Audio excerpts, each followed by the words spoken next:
With what I have to say tonight, I've got one request. I know your agenda is rather full tonight, but in order for me to get my message and point across of what I need to say tonight, I'm going to need, if I could possibly have, a little latitude. And over the 5 minutes, if I could be granted an additional 2 to 3 minutes, will get me through my speech. I've been practicing it.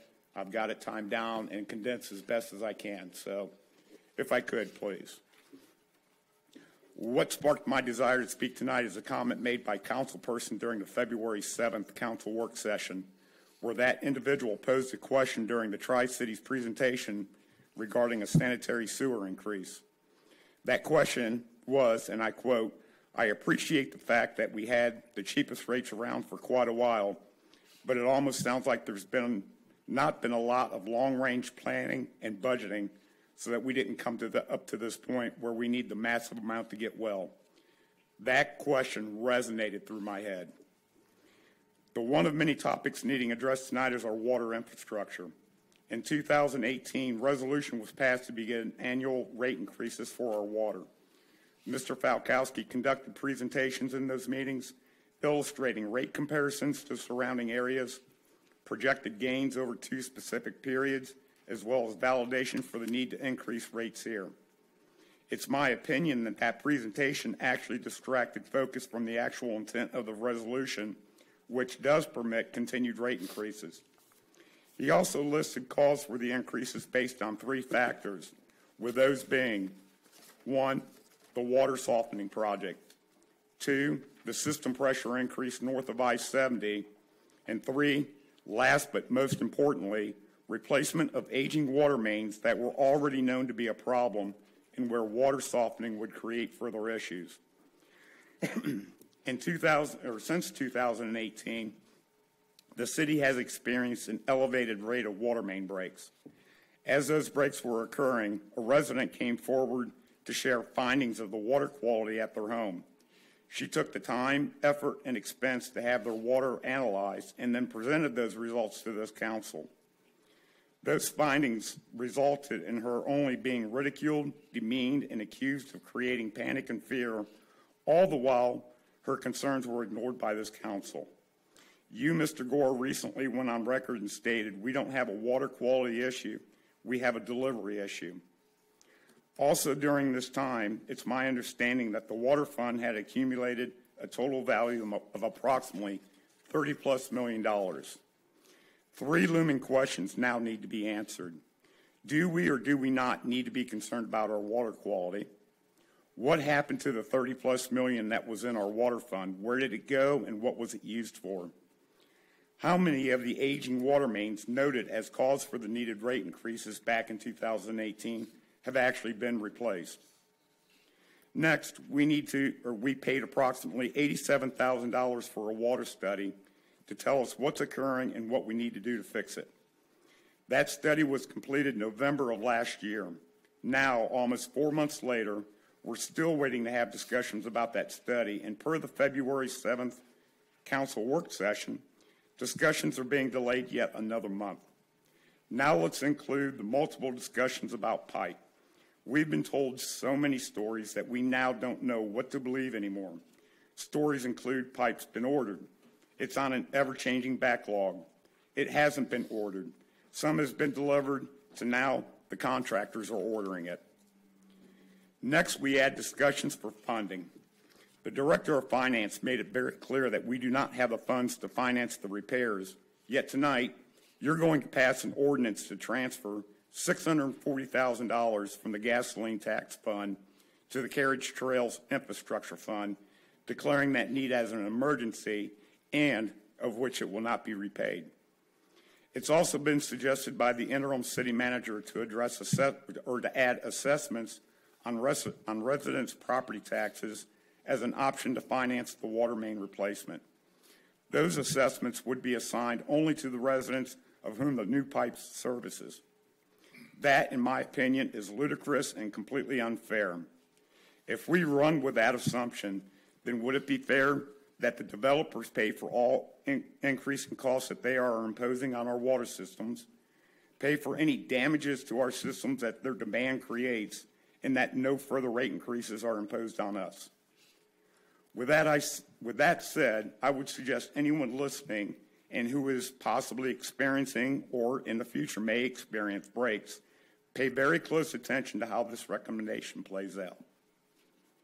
It is becoming very apparent that the city's sole intention is to make the residents whom have already paid for pipe replacement through increasing water rates are to now pay a second time, excuse me, through continuing rate increases and the possibility of now property assessments. One of my earlier questions resurfaces again. Where is the $30 million that was in the water fund? Another question surfaces as well.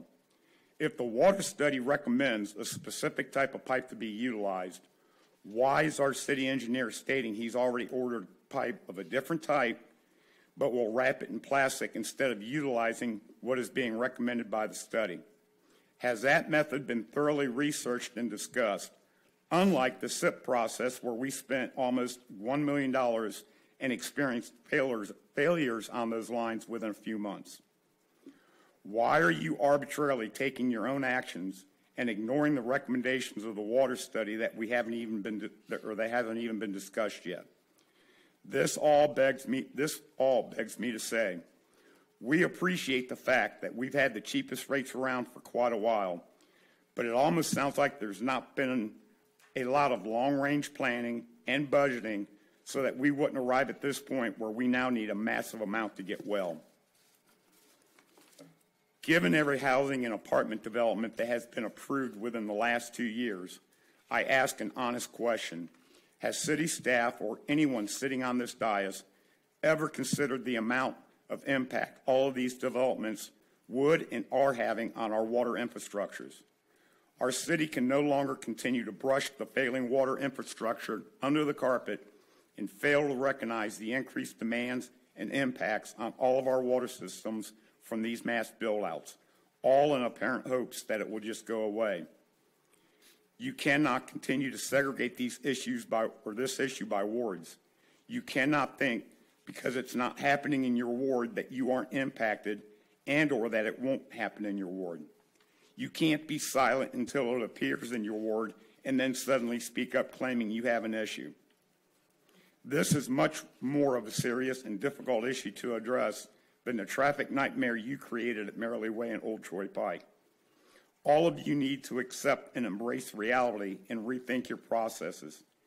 The vision needs to change from come grow with us to let's take care of us, and that change really needs to occur and needs to occur now.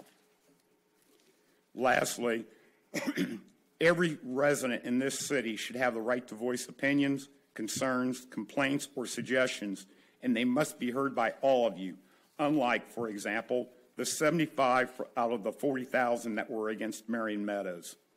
This all needs to occur without the fear of retaliation, and that's where all of you come into play.